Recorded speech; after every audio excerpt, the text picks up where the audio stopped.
কিছু সন্তানের জন্য মা বাবার মুখ উজ্জ্বল হয়, আবার কিছু সন্তানের জন্য মা বাবার মুখ লজ্জায় মাটিতে মিশে যায়। কিছু মা বাবা সুযোগ্য সন্তান জন্ম দিয়ে নিজেকে ধন্য মনে করে, আর কিছু সন্তান জন্ম দেওয়ার পর মা বাবাকে নিজের গর্ভে ধারণ করার জন্য নিজেকে লজ্জিত হতে হয়। মনে হয় যে আমার কোনো বাচ্চা না থাকলেই ভালো হতো। কেন বললাম বন্ধুরা? বারুইপুরের ঘটনায় মা কি বলেছে দেখেছ? নিজের শেষ মৃতদেহর ছেলের মুখটাও দেখতে চাইছে না, লাশটাও নিতে চাইছে না।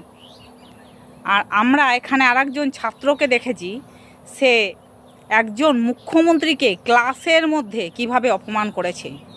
এই সমস্ত ছেলেদেরকে জন্ম দিয়ে সত্যিই মা বাবা দুঃখিত, লজ্জিত।